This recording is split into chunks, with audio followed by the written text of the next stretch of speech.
Muito boa noite, telespectadores da Record News. Estamos iniciando nesse momento mais uma edição do seu Conexão ND. Hoje com mais um convidado especial. Presença honrosa do secretário estadual da Saúde de Santa Catarina, o médico André Mota Ribeiro.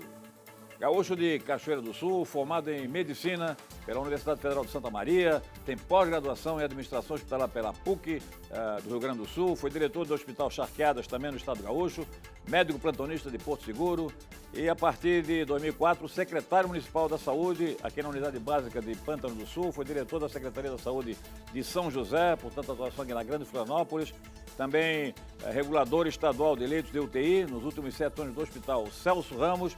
Em 2017, assumiu a coordenação estadual do SAMU, ficando até 2018, que a partir de 2019, secretário adjunto da Saúde de Santa Catarina e com a queda do secretário titular, também até hoje é o secretário da Saúde de Santa Catarina. Doutor André, obrigado pela sua presença, seja bem-vindo ao Conexão ND. Eu que agradeço a oportunidade.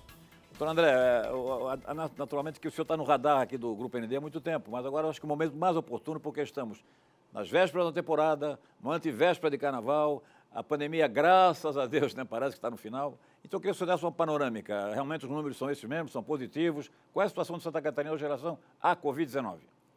Mas se nós fechamos agora, dia 12 de novembro, 20 meses de enfrentamento à pandemia.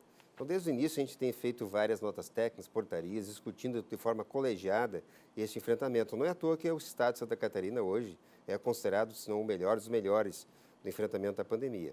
Nós estamos num momento bom. Há uma descendência da curva de casos ativos e também de óbitos, né?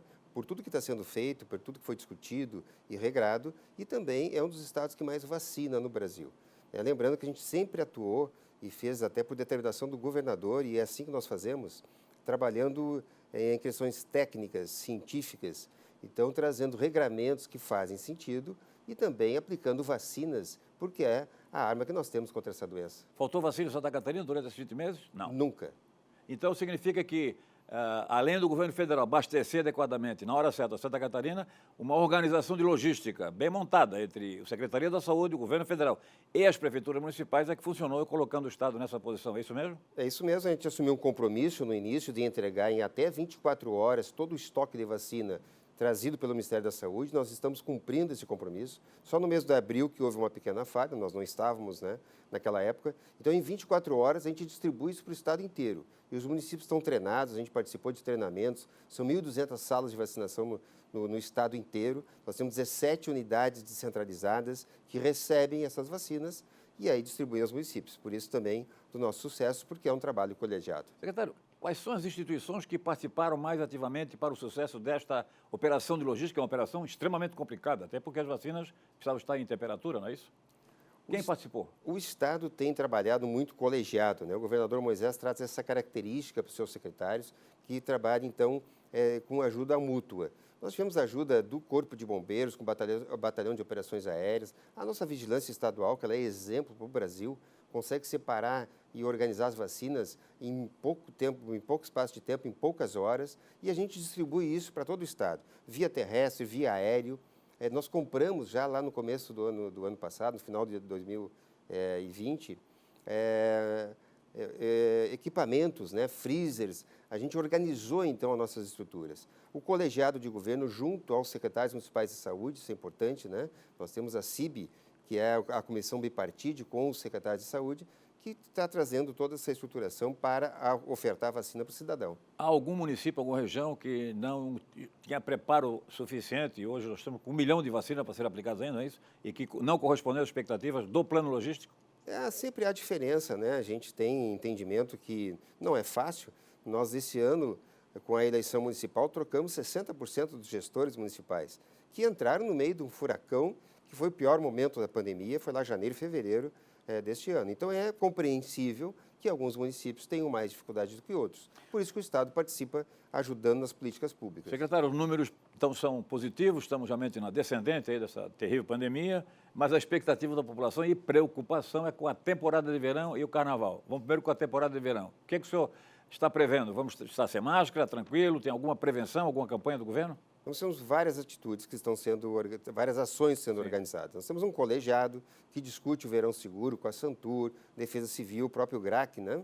onde tem as forças de segurança pública, nós estamos discutindo o verão e acelerando a vacinação. Nosso estado hoje, na média, já está com quase 67% das pessoas imunizadas com a segunda dose. E além também de discutir com os municípios.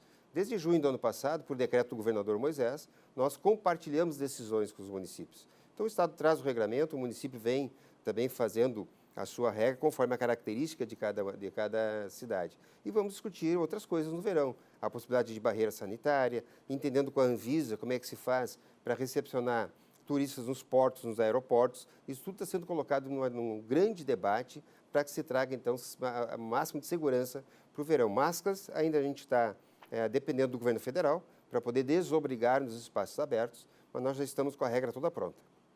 Sua posição pessoal sobre máscara? A máscara é fundamental, foi o que nos trouxe esses bons desempenhos, né? A menor taxa de letalidade do país, das menores do mundo, mas em ambientes abertos, com percentual de vacinação já bastante avançado, a gente pode discutir, sim, a desobrigação. Aquelas pessoas que entenderem que devem permanecer de máscaras, que assim o façam, mas é uma discussão que ela é válida neste momento que nós estamos. Nas equipes que o senhor coordena do ponto de vista médico, científico, né? Máscara, por exemplo, dentro do carro sozinho não tem sentido. Máscara caminhando na praia não tem sentido, se estiver sozinho. Se encontrar com alguém, coloca a máscara. Então, em ambiente fechado, usando máscara. Neste momento, é mais ou menos assim? Sempre no ambiente fechado é fundamental. As regras são muito claras, são só 5. Uso de máscaras, ambientes arejados, limpeza e lavagem de mãos e superfícies, distanciamento e evitar aglomeração desnecessária. Desde o início é assim. Então, usar a máscara em ambiente fechado continua sendo das melhores medidas que se pode ter. Liberação de máscara em ambiente aberto pelo governo do Estado está já cogitada? Então, estamos discutindo isso, dependemos da lei federal, ela tem que ser revogada, porque ela obriga a todos a utilizar. Muito bem. Alguma campanha de conscientização da população local em relação também àqueles que vão nos visitar? Porque a previsão é de que vai ser uma enxurrada de turistas aqui em Santa Catarina. Santa Catarina paga o preço por ser um estado muito bonito, né? Então, todos querem vir para cá, um estado rico.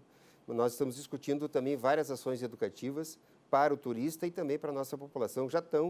Várias ações já estão em andamento. As pessoas já têm isso tanto nas nossas mídias sociais do governo, do governador Moisés, e também quando a gente traz isso a público. Secretário, vamos pedir a nossa colega na produção do Conexão ND, Carol Castro, que está sempre atenta e com muita competência conduzindo o nosso trabalho. Apresente aí o nosso primeiro slide aí sobre o vacinômetro de Santa Catarina. Queria que o senhor comentasse, então, a situação geral do nosso estado, por favor. Esse é o novo vacinômetro, ele foi adaptado porque o SIPNI, que é o sistema do governo federal, teve algumas certas dificuldades e até para desobrigar os municípios a terem os seus dados individualizados, nós criamos esse novo vacinômetro. Lá no início, bem em cima, a quantidade de doses recebidas pelo Estado do governo federal, 12.589.000. Hoje, iremos ultrapassar 11 milhões de doses, está lá, ó, 10.996. E aqui, 66,34% da população geral já com a D2. E na população com dose 1, são 78%. Quando a gente olha a população vacinável, e aqui não estão as crianças, nós já temos 93% com D1 e 78% com D2. E esse é um vacinômetro que ele tem 14 páginas. Eu conclamo a todos a que façam todos os dias pesquisas aqui dentro. coronavírus.sc.gov.br. Tem muita informação aqui dos municípios, eles podem clicar em cima do seu município e enxergar como é que está a situação naquele momento, fala por faixa etária. Então, isso aqui é um reflexo de tudo que a gente está fazendo. É um dos estados que mais vacina no Brasil e aqui está o número que mostrando isso. Pelo que o senhor mostra ali, total de imunizados, estamos com 78,58 com duas doses. Da população vacinável. Com 2 doses. Isto. Da população geral, porque aqui entram as crianças abaixo de 12 anos, são 66,34% na média do estado. Tem município com mais de 70% já. Aqui não está incluída nenhuma informação sobre terceira dose. Estamos bem, está aqui no mapa lá, mostrando lá a dose de reforço, 465.000 doses, mais a dose adicional, mais ou menos 500.000 doses já de reforço aplicadas no estado, que é um número bastante interessante. Essa terceira dose é diferente das duas primeiras, não? Deve ser. Aquele que utiliza um tipo de vacina deve fazer a terceira dose, uma vacina diferente. Nós estamos utilizando preferencialmente a Pfizer agora, para os que fizeram o Coronavac ou a AstraZeneca lá no início. E os que tomaram as 3 doses estão totalmente imunes, 100% imunizados? Quase 100% a partir do 15º dia da dose de reforço, né? A gente tem que entender que há um tempo para o corpo produzir os anticorpos. Quase 100% da proteção para a doença grave, para a doença leve ainda não, mas o importante é que quem tem a terceira dose ele continua contaminante. Por isso que a vacina não nos permite, não nos dá carta de alforria contra as nossas regras sanitárias que precisam permanecer. Eu que já tomei a terceira dose, posso ser infectado, não tenho sentido nenhum sintoma, mas transmitir para terceiro. Essa é a preocupação. Exatamente, essa é a preocupação, até porque as crianças não estão imunizadas ainda, né? Secretário, a questão do carnaval. Temporada, então, a senhora deu as indicações aí. O carnaval, que aí a aglomeração é a marca registrada. Como é que fica? A gente tem feito a gestão de crise baseado em cada momento, né? Então, se toma uma atitude, acompanha o resultado disso. Nós estamos agora discutindo um aumento eventual em quantidade de pessoas em eventos seguros, em futebol. Logo a seguir vamos falar de Réveillon, de verão. Então, esses movimentos, cada vez que se toma uma atitude de gestão, a gente tem que entender o reflexo disso no cenário da doença. Para falar no carnaval é um pouco cedo ainda, mas o que nós precisamos entender é que o que vai nos proteger de fato é a vacina. Se tivesse que falar alguma coisa sobre o carnaval hoje, que todos nós estejamos vacinados no carnaval. Mas não está mais ou menos provado que uma das razões do aumento da incidência de infecção e de hospitalização no início desse ano foi o carnaval?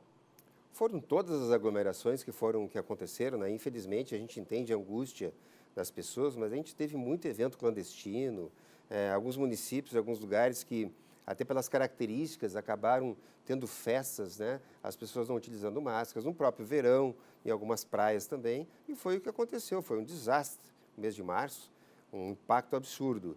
Mas a diferença para esse ano é que nós temos a vacina, que é a melhor arma contra o coronavírus, e todos precisam ter todas as doses, inclusive reforço. Doutor André Mota Ribeiro, as restrições rigorosas em relação aos eventos, até ultimamente, né, não são uma contradição em relação aos ônibus que continuam lotados, não apenas aqui, mas sobretudo do eixo Rio-São Paulo? Quer dizer, não está havendo duas pesos e duas medidas?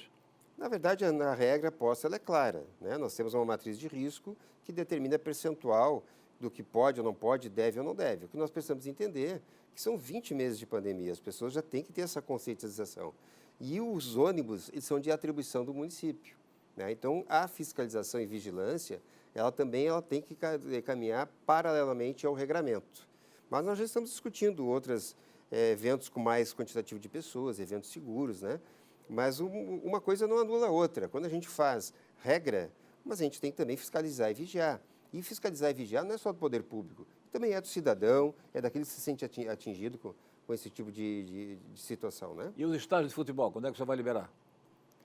Nós vamos aos poucos, né? Nós temos hoje 50% de ocupação, há um pedido, inclusive, do Avaí, que está nessa batalha aí para subir para uma outra série do campeonato. A gente está analisando isso em conjunto para que se possa fazer um aumento desse percentual. Mas sempre fazendo um aumento, entendendo 15, 20 dias, qual foi o impacto disso na sociedade, para irmos avançando. O fato é, nós temos que aprender a conviver com essa doença, ela veio para ficar, e quanto mais regrado e mais tranquilo e discutido e colegiada essa discussão, menos sofrimento lá na frente. Se ela veio para ficar, o senhor está querendo dizer que todos terão que tomar, por exemplo, a terceira dose da vacina, é isso? Com certeza, ela vai entrar no calendário anual também do país inteiro, do mundo inteiro, né?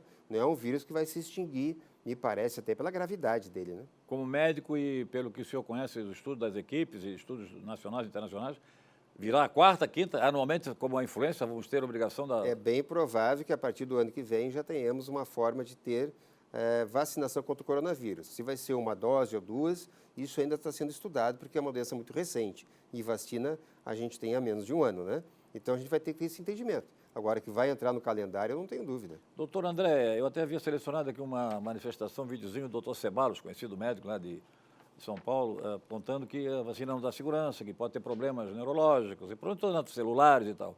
Qual é a sua avaliação sobre esses comentários, hein? Especialista na matéria. Olha, eu tenho alguns questionamentos sobre a validade de algumas discussões, né? Nós temos um mundo inteiro afetado, são quase 700 mil mortes da vacina. Em Santa Catarina foram mais de 20 mil pessoas que faleceram. É uma doença infecto-contagiosa e todas as doenças infecto-contagiosas, as pessoas são protegidas por vacinas, por vacinação.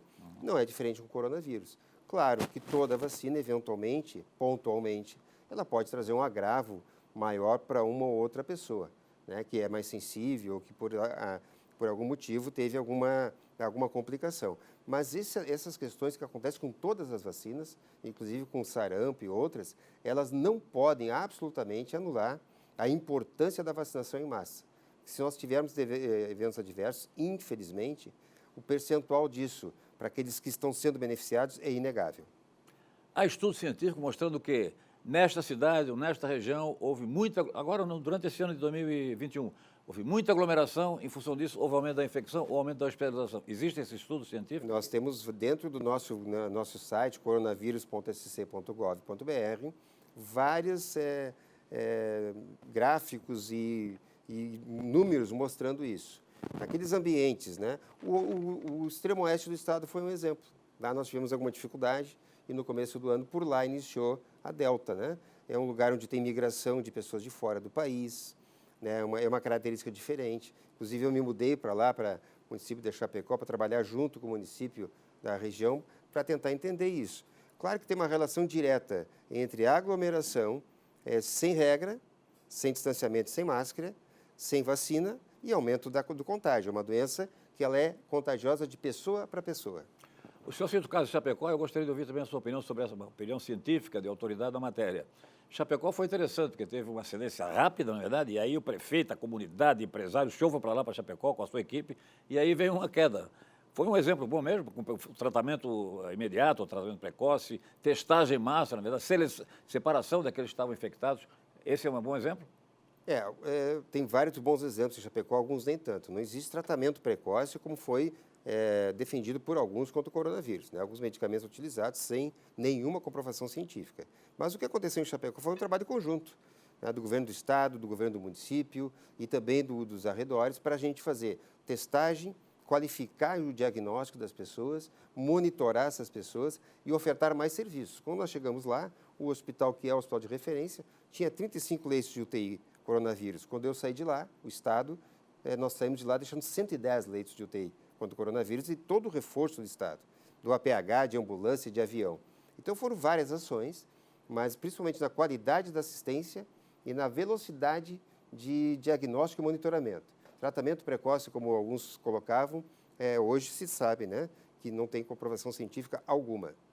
Secretário, há uma matéria polêmica aí sobre o famoso passaporte sanitário, né? A sociedade está dividida, o setor da profissional da saúde também.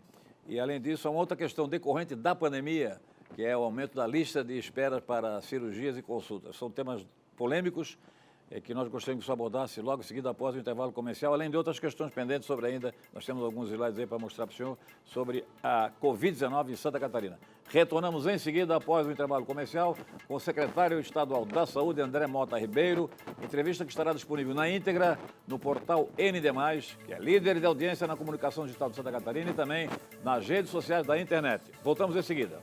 Até a...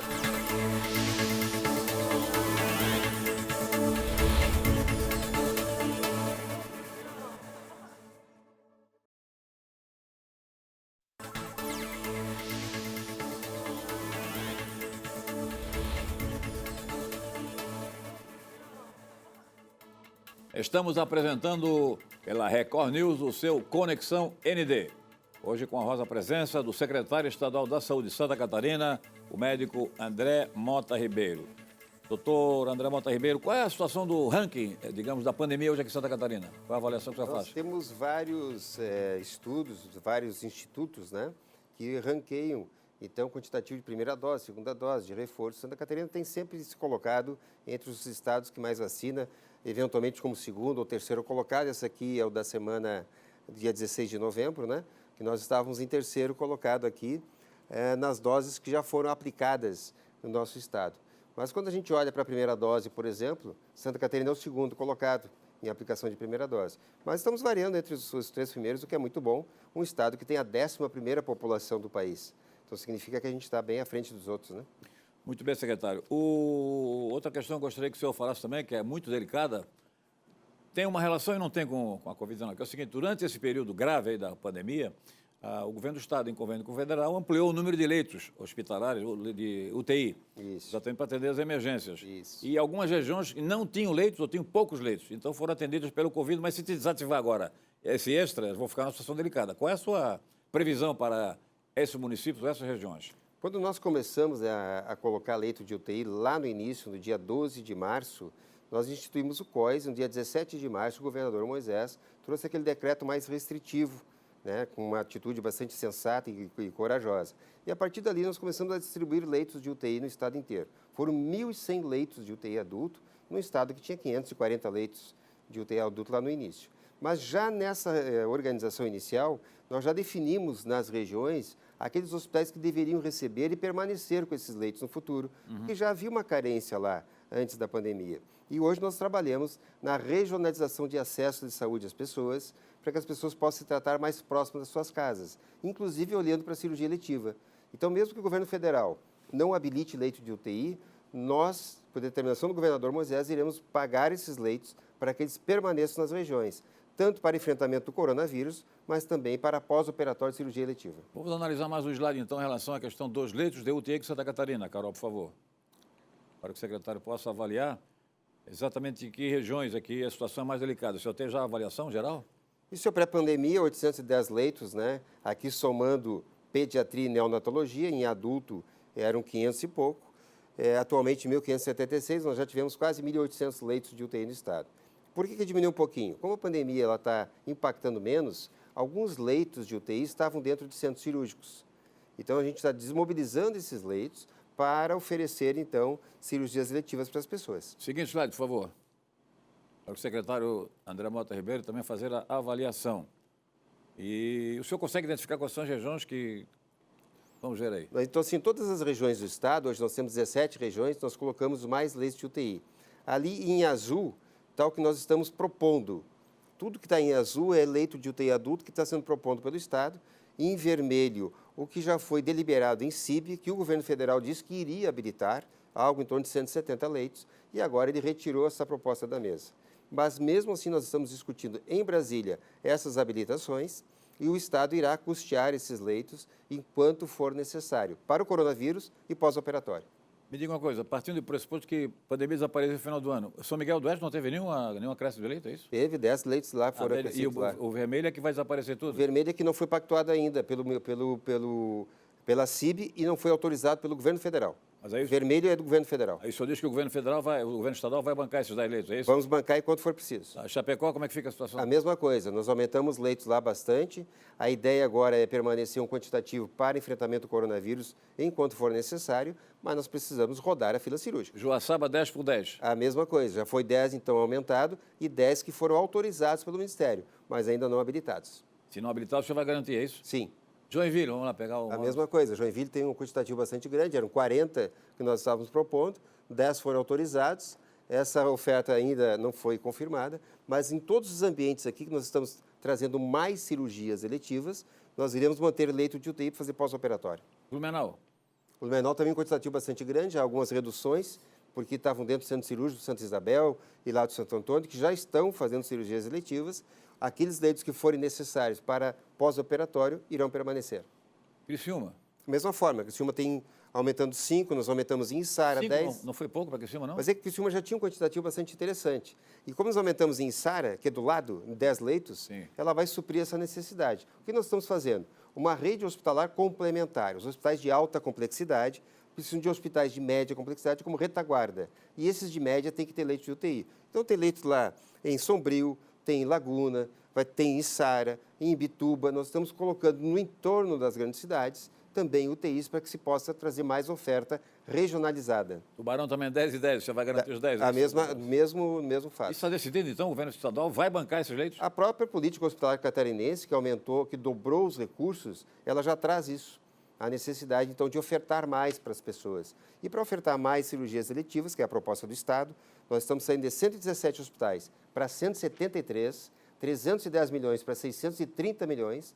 Então, para ofertar cirurgia eletiva, eu preciso de leito de UTI. E é isso que nós estamos discutindo junto, inclusive, ao Ministério da Saúde. E a Grande Florianópolis, que atrai pacientes de toda Santa Catarina? É o lugar mais privilegiado, porque aqui na Grande Florianópolis nós temos hospitais do Estado. Não tem hospital do município, como tem em Joinville, como tem em Criciúma, mas tem do Estado.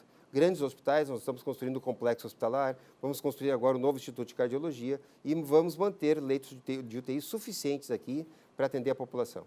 Secretário, pós-Covid, acho que essa é a grande preocupação, porque o que se ouve é o seguinte, um está com problema cardíaco, outro está com problema neurológico, outro está com problema pulmonar, enfim, são as mais variáveis. Eu mesmo já estou consultando todos os especialistas para me proteger, porque de vez em quando surgem as coisas meio diferentes.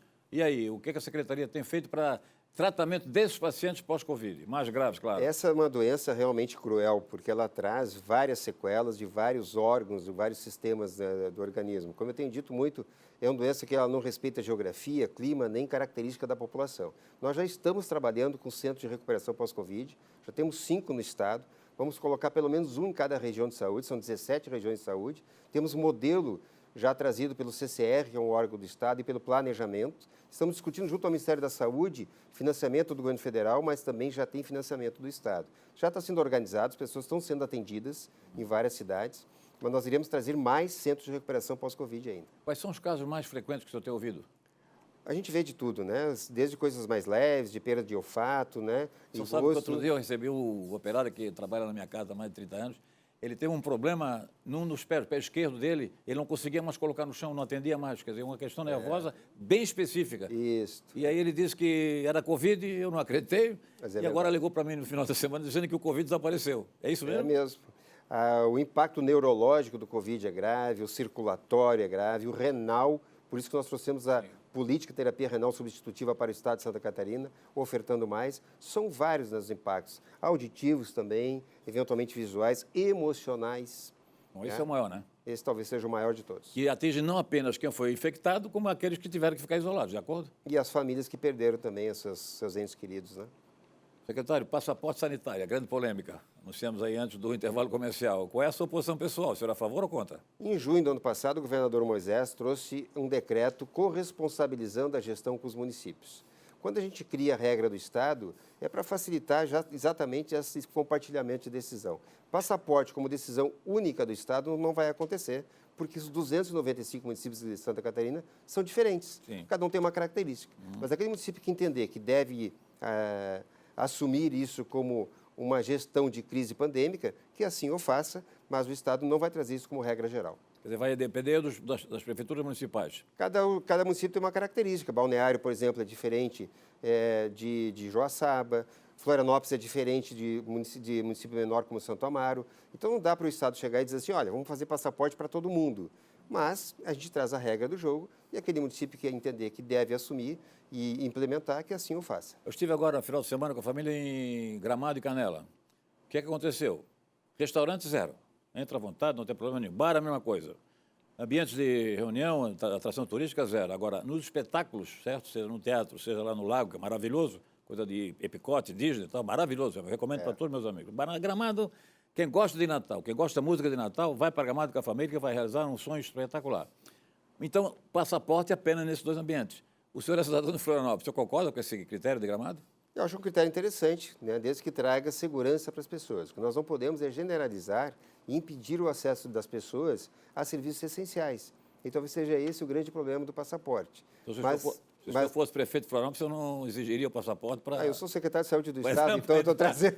para entrar no restaurante, que é um negócio meio complicado, né? Não, para restaurante eu acho que é um tanto quanto complicado. A gente tem que entender isso. Agora, tem que ter regra para restaurante e talvez o papel do município seja fiscalizar a regra, né? A regra talvez da separação, né? Distanciamento, aerejamento, usar máscaras enquanto não está comendo. Secretário, estamos ainda a 6 minutos, um assunto muito delicado, eu já comentei aqui no Balanço Geral da NDTV, também no Jornal Notícia do Dia, que é o problema das cirurgias e também das consultas, as listas que são realmente muito pesadas, que causam, assim, sobretudo na lista das crianças, mas no da população em geral. O que o senhor tem a dizer sobre isso? A última que eu dei era 110 mil na lista de consultas. Esse é o número que o senhor tem hoje? 1º de janeiro de 2019, nós entramos num governo por um Estado falido. 1 bilhão e 300 milhões de dívida, na saúde se dizia impagável, 750 milhões. No primeiro ano, a gente pagou essa dívida toda, foi o que nos propiciou a política hospitalar catarinense, que agora está sendo renovada. Então, a gente está aumentando a oferta, e isso é a nossa obrigação. Num primeiro ano, 2019, nós diminuímos em 40% a fila de espera de cirurgia, mas, com o advento do coronavírus, ela aumentou, né, em mais de 60%. Em números absolutos, eu tenho mais ou menos... 103 mil aproximadamente no dia de hoje. Lá, não, eu digo lá quando o senhor recebeu o governo. Era em torno de 85, 87, caiu para 63 mil. 85, 73, hoje 103, é isso? Ainda continua? 63 em fevereiro do ano passado, hoje em torno de 63 mil, 103 mil pessoas. Então, nós estamos fazendo vários movimentos. Nós já temos pactuado hoje 9 mil procedimentos extras com os hospitais da rede filantrópica e próprios para tirar esse sofrimento das pessoas. O desafio do Estado é fazer em 6 meses aquelas cirurgias que entraram nos 20 meses de pandemia. E mais ainda, com tudo que nós estamos propondo de oferta de serviço, de recurso do Estado, de custeio, tanto na política como em cirurgias ofertadas além das obrigações contratuais, para que no final do ano que vem nós tenhamos catarinenses aguardando cirurgia apenas aqueles que entrarem em 2022. Esse é o grande desafio do Estado. Isso para consultas ou para cirurgias? Cirurgias eletivas. Então, o senhor falou 103 mil para isso. consultas. Cirurgias eletivas. E consultas? Acima de 200 mil pessoas aguardando ou consulta ou exames. Pois é, secretário, o senhor que é médico é uma coisa complicada, né? É complicado. Porque o cidadão fica 2 anos esperando a consulta, quando ele for consultar já morreu. Mas hoje nós estamos colocando mais 45 hospitais na rede, nós estamos passando 20 milhões de reais para os consórcios intermunicipais, nós fazemos cofinanciamento da atenção primária, 7 milhões e meio do governo do Estado, para ofertar mais consultas. A terapia renal substitutiva é um exemplo claro disso.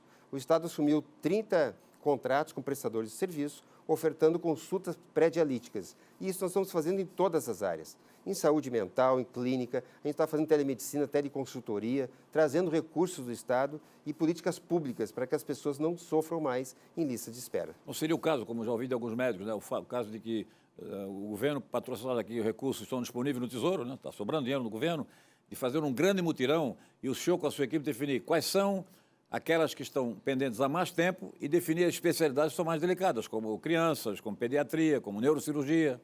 É exatamente isso que nós estamos fazendo, olhando para aquele que é mais grave, aquele que está mais tempo e ofertando serviços para essa necessidade. Nós estamos trabalhando nisso há meses, trazendo mais custeio para os hospitais, trazendo para a atenção primária, treinando as pessoas, abrindo oferta, trazendo recursos para os consórcios intermunicipais, exatamente para isso. Essa é a visão, eu sou emergencista.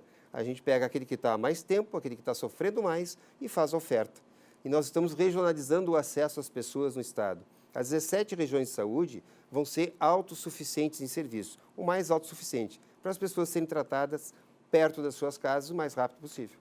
Quer dizer, eu posso sonhar que no ano que vem as pessoas pobres que estão na fila, não vai ter fila, vão atender, no mês seguinte serão atendidas, é isso? Cirurgias e consultas, é isso? Nós estamos trabalhando para isso, eu tenho dito muito que o governo Moisés não faz promessas, nós assumimos compromissos. Isso é compromisso do Estado, trazer serviços de saúde de qualidade e rapidamente para o cidadão. Secretário, quando eu fiz esse comentário aqui, foi até um comentário crítico, assim, meio forte e tal. Logo em seguida eu recebi alguns feedbacks. Um deles é de que um médico do Hospital Infantil disse que o Hospital Infantil de Florianópolis, João de Guzmão, está com 60 leitos desativados. E há problemas sérios lá de atendimento. O senhor tem consciência disso? Não é verdade que tem 60 leitos desativados e todos os nossos leitos estão funcionando, inclusive no Hospital Infantil. Infelizmente tem manifestação desse tipo. Nós, no dia 13 de maio, quando nós publicamos a portaria de cirurgia eletiva, nós aumentamos na rede própria, inclusive no próprio infantil, 25% a mais cirurgias eletivas no Estado. Os hospitais do Estado são os que mais operam hoje, inclusive o próprio infantil. Então, tem alguns dados que precisam ser checados. Não fecha, então? Não. 60 leitos, não precisa ir lá conferir, então? Não, não precisa. Muito bem, secretário, para encerrar, nós temos ainda um minuto. Hospitais filantrópicos que prestam um grande serviço e é um grande número em Santa Catarina. Eu queria saber qual a boa notícia eu tenho para eles em 2022. 630 milhões de teto da política hospitalar catarinense, a grande maioria para hospitais filantrópicos. Então, nós estamos trazendo custeio, nós estamos investindo, inclusive, em reformas e equipamentos. Lembrando que o Estado distribuiu mais de 1.000 respiradores, 900 monitores e 1.600.000 ampolas do kit intubação para os filantrópicos. É justamente esse o trabalho. Ofertar para aquele que é prestador de serviço a possibilidade dele trazer para o cidadão saúde de qualidade. A política hospitalar catarinense vem para provar isso. Temos ainda 1 minuto e 10 segundos para a sua disposição para alguma informação adicional que o senhor queira prestar sobre a Secretaria e sobre Santa Catarina, por favor. Nós estamos trabalhando arduamente todos os dias para fazer, então, essa oferta de saúde para as pessoas. São várias ações de governo. E eu tenho uma convicção, eu sou um gaúcho que vim para cá há 17 anos, sou apaixonado por esse Estado, tenho um orgulho danado de participar do governador Moisés e acho que Santa Catarina precisa e merece mais 5 anos desse governo. O senhor está defendendo a reeleição dele abertamente, então? Com certeza. O senhor é candidato a deputado estadual? Sou. Que partido? Ainda não tem essa definição, isso do governador Moisés que vai dizer. Por enquanto, eu sou secretário de Estado da Saúde. Doutor André Mota Ribeiro, mais uma vez agradecido pela honrosa presença, pelas suas informações, esclarecimentos, desejo sucesso aí na sua missão. Grande abraço ao telespectador que nos acompanhou nessa entrevista exclusiva, o agradecimento boa noite, saúde, saúde. Até a próxima segunda-feira. Muito obrigado, um abraço a todos.